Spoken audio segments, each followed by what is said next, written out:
আবার একটা গল্প বলে শুরু করি। সাকিব সেই যে সিপিএল সংক্রান্ত ঘটনায় নিষিদ্ধ হলেন, তারপরে কিভাবে ফিরলেন মনে আছে তো? জিম্বাবুয়ের বিপক্ষে এক টেস্টে 10 উইকেট এবং সেঞ্চুরি। এটা ইয়ান বোথাম, ওয়াসিম আকরাম সহ পৃথিবীতে অল্প কয়েকজন খেলোয়াড়ের এই কীর্তি আছে।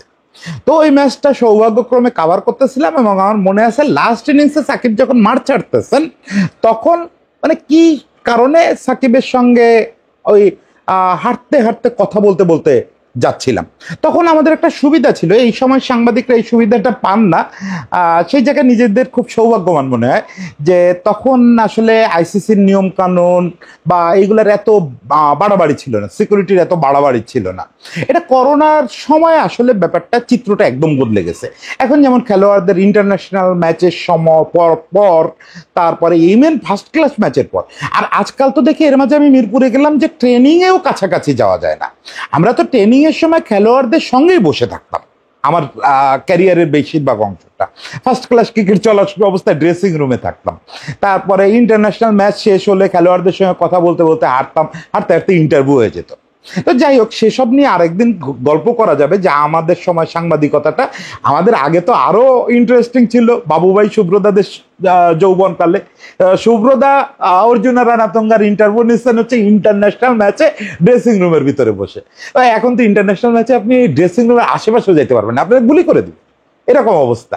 তো যাই হোক, সেই সব গল্প আরেকদিন করবো। তো ওই দিন সাকিবের পাশে হাঁটতেছিলাম, তো সাকিবকে বললাম যে আপনি যে 10 উইকেট আর সেঞ্চুরি, 10 উইকেট মারলেন 2 ইনিংসে আর সেঞ্চুরি করলেন, প্রত্যেক টেস্টে এরকম করতে পারেন না? অন্য যে কেউ হলে কি বলতো? অন্য যে কেউ হলে বলতো যে ভাই প্রত্যেক ম্যাচে কি এরকম করা যায়? এটা তো চাইলেই করা যায় না। তো সে অন্যদিকে তাকায় হাসতে হাসতে মুচকি হেসে বলল যে প্রত্যেক ম্যাচে ইচ্ছা করে না তাই করি না। এখন এইটা মানে সাকিবের সঙ্গে আপনি কথায় পারবেন না সাকিবের ব্যাপারে। তবে আমার এই কৌতুক আমি সব জায়গায় বলে বেড়াই যে সাকিব ইচ্ছা করলে প্রতি টেস্টে 5টা করে উইকেট নিতে পারে প্রতি ইনিংসে, এবং ইচ্ছা করলে একটা করে সেঞ্চুরি করতে পারে। এটা কেন বলি, এই মজাটা কেন করে? কারণ হচ্ছে আমি যখনই দেখি যে এই লোকটারে নিয়ে অফ দ্য ফিল্ড করে ঝামেলা পাকায় ওঠে, তখনই এই লোক মাঠে কিছু একটা করে আলোচনা বদলায় দেয়। এইটা আমি সাকিবরে সেই 2006-7 থেকে ফলো করতেছি, এবং এই 2024 সালেও তার সঙ্গে 1-2বার যে কথা হয়েছে, আমি পুরোটা সময় দেখে সে শুধু নির্লিপ্তভাবে এই কাজটাই করে যাচ্ছে। যখনই তার বিপক্ষে আপনার চিংড়ির ঘেরের অভিযোগ আসবে, কাঁকড়ার ঘেরের অভিযোগ আসবে, সাকিব এদিকে সেঞ্চুরি মারবে। যখনই একটা শেয়ার বাজার নিয়ে কিছু একটা হবে, সাকিব এদিকে একটা 5 উইকেট মেরে দিবে। সাকিব গিয়ে একটা দর্শক পিটাচ্ছে, মাঠে নেমে 5 উইকেট মারতেছে। সাকিব নিষেধাজ্ঞা থেকে ফিরতেছে, ওরকম করতেছে। মানে আপনি মানে ওর অফ দ্য ফিল্ড কিছু একটা ঘটনা, এটা নিয়ে খুব বেশিক্ষণ ব্যস্ত থাকতে পারবেন না। ও অনফিল্ডও কিছু একটা ঘটায় ব্যাপারটা তালগোল পাকায় ফেলবে। আপনি কি সাকিবের পক্ষে অবস্থান নেবেন না বিপক্ষে অবস্থান নেবেন, এইগুলো নিয়ে আপনি নিজেই দ্বিধান্বিত হয়ে যাবেন। ঠিক এবারও তাই হলো। এই একটা ক্ষমতার পট পরিবর্তন ঘটলো, সাকিবের নামে মামলা হলো, এই সব নিয়ে অফ দ্য ফিল্ড খুব ভেজাল হচ্ছিল। সেই সময় সাকিব কি করলো? সাকিব ঠিক সারের হয়ে মাঠে নামলো বহুকাল পরে, নন টেস্ট মানে নন ইন্টারন্যাশনাল ফার্স্ট ক্লাস ম্যাচ খেলতে নামলো, নেমে 2 ইনিংসে 9টা উইকেট তুলে নিল। 2 ইনিংসে 9টা উইকেট শুনলে আপনি ঠিক বুঝতে পারবেন না যে সাকিবের পারফরমেন্সটা কত অবিশ্বাস্য ছিল। ইংলিশ কন্ডিশনে কোনো স্পিনারের জন্য কাউন্টিতে এরকম পটাপট উইকেট নেওয়াটাই খুব কঠিন ব্যাপার। মুশতাক আহমেদ, সাকলাইন মুশতাকের মতো 2-4জন লিজেন্ড বাদ দিলে ইংলিশ কাউন্টিতে স্পিনারদের দাপট এমন বেশি কিছু না। সেখানে সাকিব এক টেস্টে এক ম্যাচে চুক্তিতে সারের হয়ে খেলতে গেছে, গিয়ে 9 উইকেট তুলে নিয়েছে। ফলে আলোচনা আবার বদলে গেছে, যথারীতি আলোচনা সাকিব কেন্দ্রিক হয়ে গেছে, এবং সাকিব এই আলোচনাটা বদলানোর যোগ্যতা রাখে। এটা সে ক্যারিয়ার জুড়ে করে আসতেছে। তবে এইবারের ব্যাপারটার সিগনিফিকেন্স অতি অসাধারণ, অতি অসাধারণ। 2024 সাল শুরু হয়েছিল আসলে এই আলোচনা দিয়ে। আমি একটু আগে একটা মিডিয়া হেডিং করছিল, সাকিব কি বাংলাদেশের বোঝা হয়ে গেছে? মানে এই প্রশ্নের জায়গায় চলে গেছিল। আমার ওইটা পড়তে পড়তে মনে হচ্ছিল যে একবার ইন্ডিয়ান একটা মিডিয়া হেডিং করছিল টেন্ডুলকারের এন্ডুলকার লিখছিল। এখন এসব কথা হজম করতে হয় লিজেন্ডদের, কারণ কখন যে শেষটা শুরু হয় কেউ তো জানে না। এই বছরের শুরুতে আমাদের মনে হচ্ছিল সাকিবের শেষে শুরু হয়ে গেছে, না কোনো পলিটিক্যাল রিজন না, জাস্ট অনফিল্ড পারফরমেন্সের কারণে। প্রথমত সাকিব ব্যাটিংয়ে তার ফ্লেয়ারটা হারায় ফেলছিলেন। এখন যে চোখের একটা সমস্যা ছিল, ফলে হেড পজিশন বারবার মুভ করে ফেলতেছিল। এটা নিয়ে আমার একটা ছোট ভিডিও আছে, যদি সম্ভব হয় ওটা দেখে নেবেন, তাহলে ওই ক্রাইসিসটা বুঝবেন যে সাকিবের ওইটা কেন হচ্ছে। স্টিল ওইটা থেকে সাকিব বেরোয় আসতে পারে নাই। ওটা হচ্ছে মেন্টাল স্ট্রেস রিলেটেড একটা চোখের প্রবলেম, যেটার ফলে হেড পজিশন নড়ে যায়। ও এর জন্য সাকিব এখনো পর্যন্ত সেইভাবে রানে নাই, মাঝে মাঝে পাচ্ছে মাঝে মাঝে পাচ্ছে না। এখন এটা খুব বড় সমস্যা না, সাকিব কোনো কালেই খুব ভরসা দেওয়ার মতো ব্যাটসম্যান না। আপনি দেখবেন সাকিব যখন নিউজিল্যান্ডের এগেনস্টে ডাবল সেঞ্চুরি করলো, তখনও সাকিবকে 190 করে দাঁড়াও মনে হচ্ছিল যে কোনো সময় আউট হয়ে যেতে পারে। আমি বলি সাকিব এমন একজন ব্যাটসম্যান, ও 3 দিন উইকেটে কাটানোর পরেও সেট হয় না। ফলে সাকিব সহজাত প্রবৃত্তিতে খেলে, তো সাকিব ঠিক ট্র্যাডিশনাল ওই যে ভরসা করার ব্যাটসম্যান ওইটা না। ও ফলে বা সাকিব ব্যাটে রান পাচ্ছে না, এটা নিয়ে আমি খুব ওরিড ছিলাম না। পাইলে পাইলো, না পাইলে না পাইলো। কিন্তু মূল সাকিব যেটা, মানে এটা সারা পৃথিবী ভুলে যায়। ডেভ ওয়াটমোর সেই 2012-13 দিকে একটা ইন্টারভিউতে বলছিলেন, আমার মনে আছে, যে মূলত সাকিব হচ্ছে বিশ্বের সেরা স্পিনারদের একজন এবং সর্বকালের সেরা বাঁহাতি স্পিনার। এখন তো এটা প্রুভেন, সে রেকর্ডের দিক থেকেই এখন পৃথিবীর সবচেয়ে সফল বাঁহাতি স্পিনার। তো সাকিবের মূল শক্তি হচ্ছে বোলিং। সেই বোলিংটার ফ্লেয়ার যে ধার এবং যে সাকসেস এটা 2023-এর শেষ দিক থেকে বা 2023-এর মাঝামাঝি থেকে ড্রপ করতে থাকে, কোয়ালিটি ড্রপ করতে থাকে। মানে সাকিব বল হাতে লঙ্গার ভার্সনে হলে একটা স্পেলে, শর্টার ভার্সনে হলে ছোট একটা স্পেলে প্রতিপক্ষরে কাঁপায় দিবে না, এটা হয় না। হয়তো উইকেট খুব বেশি পাবে না, কিন্তু একটা দুটো স্পেলে ভাগ্য নির্ধারণ করে ফেলতে পারে। সেই জিনিসটা সাকিবের মধ্যে গত 7-8 মাস বা তারও বেশি সময় ধরে মিসিং ছিল। ফলে আমিও একরকম মেনে নিতে বাধ্য হচ্ছিলাম যে ক্রিকেটার সাকিবের সময় আলটিমেটলি শেষ। বারবার দেখেন গত কিছুদিন আমি বলছি যে ওর এক্সপার্টাইজটা নিতে হবে, আমাদের ওর এক্সপার্টাইজটা নিতে হবে। কেন বলছি? কারণ ব্যাক অফ দ্য মাইন্ড কাজ করতেছে যে ক্রিকেটার সাকিব আর খুব বেশি দিন টিকবে না, কারণ তোমার মূল অস্ত্র যেটা সেই বোলিংয়েই ধার হারায় ফেলছো, আর ব্যাটিং তো করতেই পারতেছো না ওই চোখের সমস্যার কারণে। তাহলে আর কিভাবে তুমি সার্ভাইভ করবা? কিন্তু পাকিস্তানের রাওয়ালপিন্ডি টেস্টের বিশেষত ফার্স্ট টেস্টটা একটু চমকায় দিল আমাকে। ওই কন্ডিশন তো কোনোভাবে স্পিনারদের সহায়ক না, তারপরে মিরাজ দুর্দান্ত বোলিং করলো, এক পাশ থেকে অনেকগুলো উইকেট পেল। কিন্তু আপনারা যদি খেলাটা একদম ফলো করে থাকেন, তাহলে একটা দুর্দান্ত জিনিস আবিষ্কার করবেন যে মিরাজ যে 5 উইকেট তুলে নিল, ওই 5 উইকেট আসলো কোত্থেকে?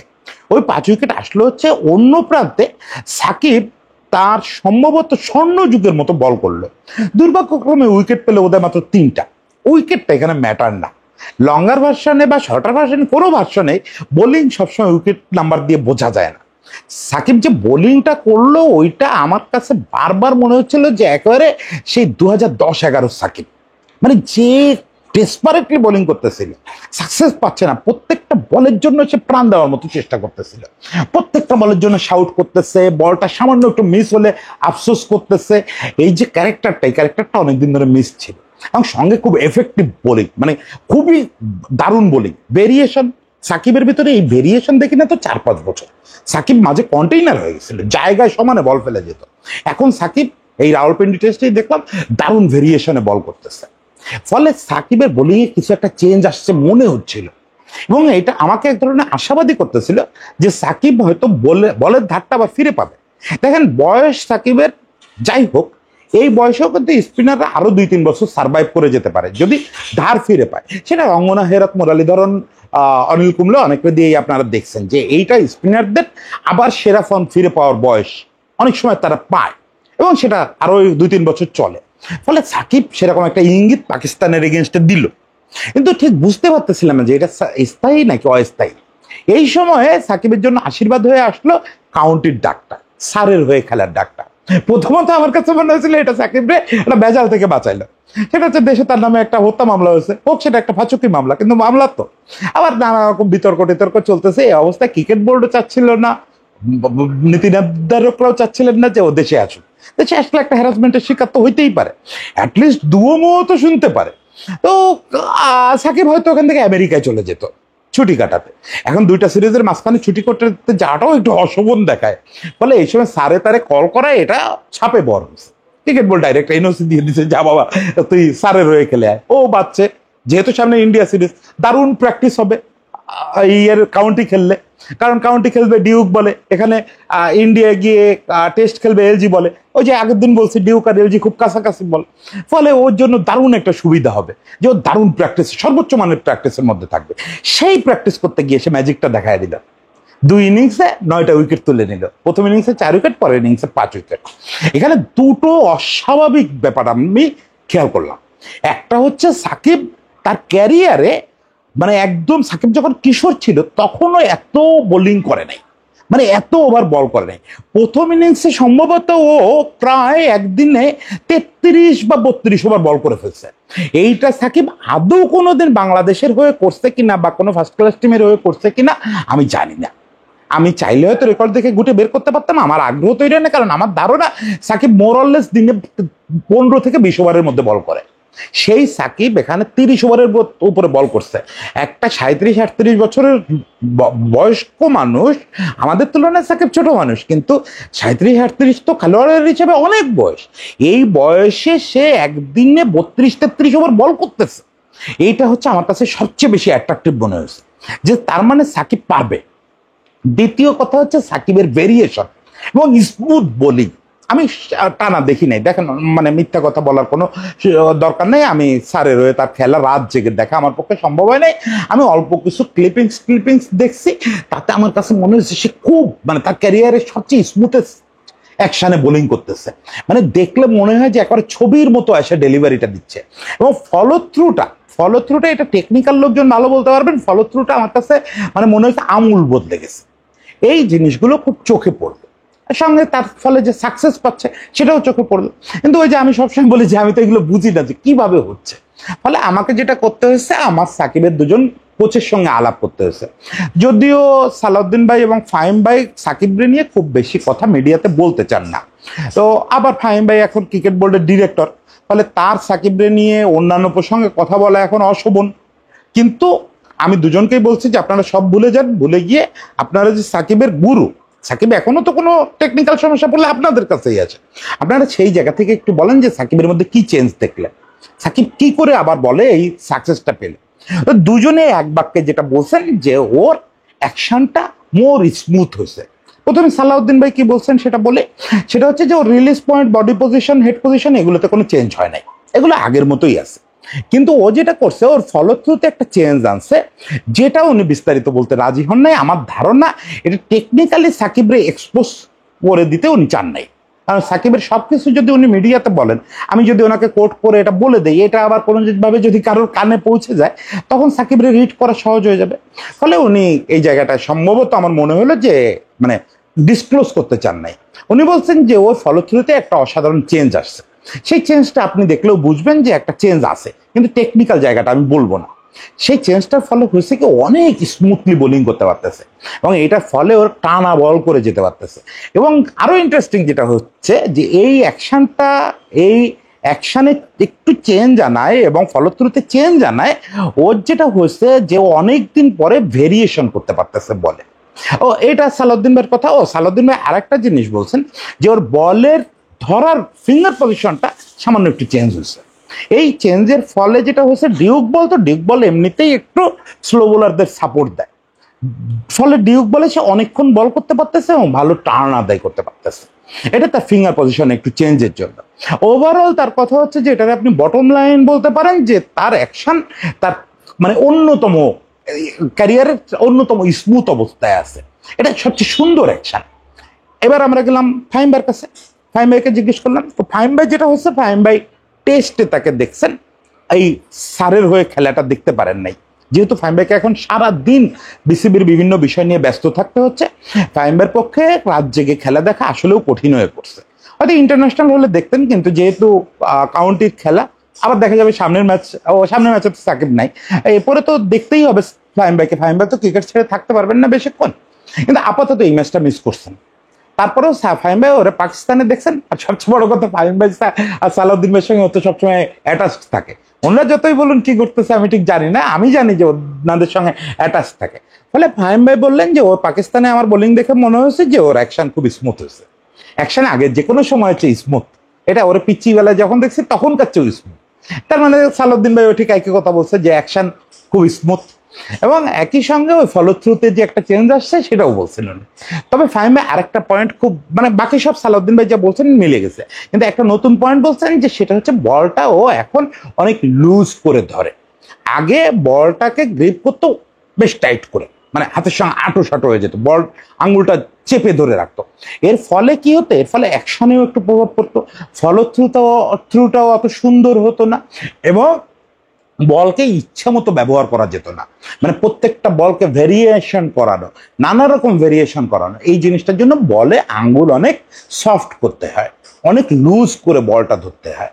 এখন আমি জানি না এটা কি সালাউদ্দিন ভাইয়ের পরামর্শ নাকি ফাহিম ভাইয়ের পরামর্শ না কিভাবে হয়েছে, কিন্তু ফাহিম ভাই যখন বলছেন এটা আমার শতভাগ মেনে নিতে হবে যে এই ঘটনাটা ঘটছে, যে সে আঙ্গুলটা অনেক লুজ করে দিছে, ফলে অনেক স্মুথ হয়েছে, টানা বল করে যেতে পারতেছে, অ্যাকশন অনেক সুন্দর হয়েছে এবং ভেরিয়েশন অনেক বাড়ছে। এবং দুজনেই একটা জিনিস বলছেন যে ও এখন টানা বেশি বল করতে পারবে আগের চেয়ে। আগে যদি 15 ওভার পারতো, এখন 30 ওভার পারবে। এখন 37 বছরের সাকিব যখন আপনাকে 30 ওভার করে বল করে দিবে, সেটা অনেক একটা অসাধারণ ব্যাপার। এখন কথা হচ্ছে সাকিবের এই সারের হয়ে এই যে পারফরমেন্স, এই যে নতুন ধরনের সাকিব, এই সাকিব আমাদের জন্য কতটা ক্রিকেটীয় পার্সপেক্টিভে কতটা জরুরি সময় যে সেই জরুরি কাজটা করলো, সেটা একটু ভাবেন। যে এখন আমরা কোথায় খেলতে যাচ্ছি, এখন আমরা ইন্ডিয়াতে খেলতে যাচ্ছি। ইন্ডিয়াতে খেলা হবে চেন্নাই আর কানপুরে। ওই যে আমি গতকালই বলছি যে পৃথিবীর অন্যতম 2 স্পিন স্বর্গ, যেখানে আমাদের বিপক্ষে বল করবে রবিচন্দ্রন অশ্বিন, রবীন্দ্র জাদেজা, দুর্দান্ত 2 স্পিনার। এখন আমাদের এখানে হয়তো তাইজুল মিরাজ, মিরাজ দুর্দান্ত ফর্মে আছে, পাকিস্তানেও ভালো বল করে আসছে, তাইজুল যদি যোগ হয় সেও সহায়ক কন্ডিশনে ভালো করবে।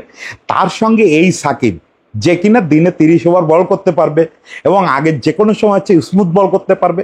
সবচেয়ে বড় কথা, ডিউকে সে দারুণ মানায় নিচ্ছে। এখন যে লোক ডিউকে মানায় নিতে পারে, সে এলজিতেও খুব দ্রুত মানায় নিবে, কারণ ডিউক আর এলজি ওই যে বলছি সহোদর ভাইয়ের মতো। ডিউকে আপনি ভালো খেললে এলজিতেও ভালো খেলবেন, ও তো কোকাবুরা খেলার মধ্যে নাই, ও আছে ডিউকে খেলার মধ্যে। মানে সাকিব ইন্ডিয়া সফরের জন্য বাংলাদেশ টিমের বাকি 15 জনের চেয়ে বেশি রেডি বলে আমার মনে হচ্ছে। এটা যে বাংলাদেশের জন্য কত সুখবর। এন্ড অফ দ্য ডে ইন্ডিয়াতে আমরা কি রেজাল্ট করবো সেটা নিয়ে আমি বাজি ধরতেছি না, কিন্তু বাংলাদেশের জন্য সাকিব এই মুহূর্তে যে ওই যে আবার বলি, একদিকে সাকিব ছিলেন হচ্ছে মুখরোচক আলোচনার বিষয়বস্তু গত পরশুদিন পর্যন্ত, সেই সাকিব হুট করে আবার ক্রিকেটীয় কারণে এখন বাংলাদেশের সবচেয়ে গুরুত্বপূর্ণ ক্যারেক্টারে পরিণত হয়ে গেছেন। এই লোকটা ঠিক কখন আপনাকে কোন সারপ্রাইজ দিবে সেটার জন্য সেটা আসলে ভেবে বের করা খুবই কঠিন। আবার এই আজকে এখন কথা বলতেছি, এইটা পাবলিশ হইতে হইতে দেখা যাবে সাকিব নতুন কিছু গোটায় বলছে, ইস্যু বদলাইতে হচ্ছে, হয়তো দ্রুত আরেকটা কন্টেন্ট বানাইতে হবে সাকিবের আরেকটা কিছু নিয়ে। তো সেটা না হোক, ক্রিকেটীয় ব্যাপারেই সবকিছু আটকে থাকুক, সাকিব ক্রিকেট থেকেই আমাদের এগুলো বারবার উপহার দিতে থাকুক, সেই অপেক্ষায় রইলাম। সবাইকে ভালোবাসা।